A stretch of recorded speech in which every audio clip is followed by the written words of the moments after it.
Bharat matrimony पे मिलती है सबसे ज्यादा चॉइस। भारत मैट्रिमोनी ने लाखों रिश्ते बनवाए हैं, तो और क्या चाहिए। इंडिया की number 1 choice Bharat Matrimony. Bageshwar Dham पीठाधीश्वर पंडित धीरेन्द्र कृष्ण शास्त्री के नेतृत्व में इंद्रप्रस्थ यानी कि दिल्ली से वृंदावन तक की 10 दिनी सनातन हिंदू एकता पद यात्रा शुक्रवार को रवाना हो चुकी है। साधु संतों द्वारा सौंपे गए धर्मध्वज को आगे रखकर इस पद यात्रा की शुरुआत की गई, जो कि देश भर से दिल्ली पहुंचने वाले मंडलेश्वर आचार्यों के आशीर्वचनों के साथ शुरू की गई। सबसे पहले राष्ट्रगान, फिर हनुमान चालीसा का पाठ और हिंदू एकता की शपथ के कार्यक्रम के साथ इस पद यात्रा का शुभारंभ किया गया है। आपको बता दें, बागेश्वर महाराज ने कहा कि जो भी हिंदुत्ववादी विचारधारा का है वह यात्रा में साथ चले, क्योंकि ये यात्रा किसी एक व्यक्ति की नहीं है, सभी हिंदुओं की है।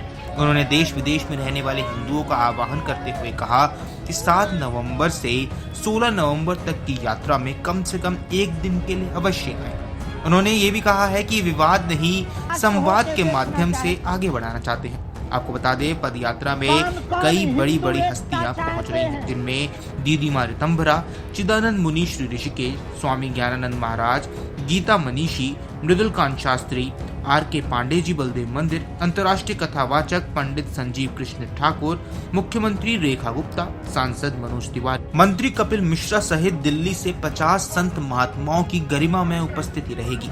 बागेश्वर महाराज ने कहा कि यह पहला अवसर है जब उनकी यात्रा का समर्थन इस्लाम धर्म के लोगों ने भी किया है। फैज खान के नेतृत्व में 300 से ज्यादा मुस्लिम समाज के लोग यात्रा में चलने वाले हैं। विगत दिनों दिल्ली में मुस्लिम समाज के लोगों के साथ महाराज ने बैठक की थी। इसमें समाज के सभी लोगों ने महाराज की यात्रा का समर्थन करते हुए साथ चलने का भी भरोसा दिया था।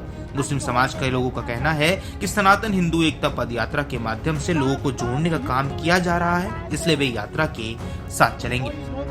इसी बीच आपको बता दें, पंडित शास्त्री ने सभी पद यात्रियों से आग्रह किया कि वे यात्रा में मर्यादा के साथ शामिल हो, किसी जाति, पंथ, संप्रदाय विशेष पर कोई टिप्पणी न की जाए, अस्त्र शस्त्र का प्रयोग पूरी तरह से वर्जित रहेगा, शांति के साथ यात्रा में चले, भगदड़ न मचाए। वहीं प्रशासन से भी आग्रह किया गया है कि विशेष स्थान पर अन्य धर्मावलंबियों के आस्था के केंद्रों की विशेष सुरक्षा हो, ताकि कोई साजिश न कर सके। बागेश्वर महाराज ने कहा कि दिल्ली, हरियाणा, उत्तर प्रदेश की 422 ग्राम पंचायतों के अलावा नगरों, कस्बों सहित करीब 5 करोड़ की आबादी तक यात्रा का संदेश पहुंचाने का प्रयास होगा।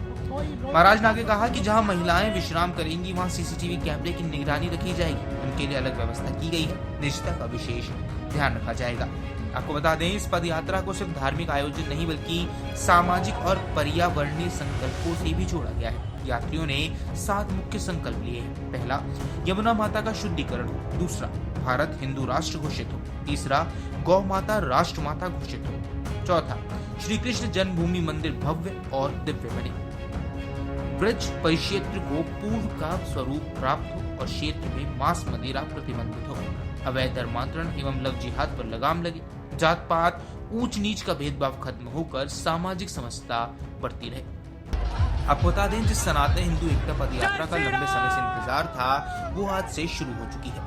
शुक्रवार सुबह कात्यायनी माता मंदिर से यात्रा श्रीधाम वृंदावन के लिए निकल चुकी है। गुरुवार दोपहर में बागेश्वर धाम पीठाधीश्वर पंडित धीरेन्द्र कृष्ण शास्त्री ने दिल्ली के सभी मीडिया साथियों से कॉन्स्टिट्यूशनल नई दिल्ली में संवाद करते हुए कहा था कि ये यात्रा नहीं बल्कि विचारों को जगाने के लिए वैचारिक क्रांति है, जिसमें सबकी भागीदारी होनी चाहिए। महाराज ने आगे पत्रकारों को बताया था कि शुक्रवार को सुबह 9 बजे मंचीय कार्यक्रम होने के बाद सभी साधु संतों द्वारा सौंपे गए धर्म ध्वज को आगे रखकर पद यात्रा वृंदावन के लिए निकल पड़ेगी। Video desk अमरुजाला.com।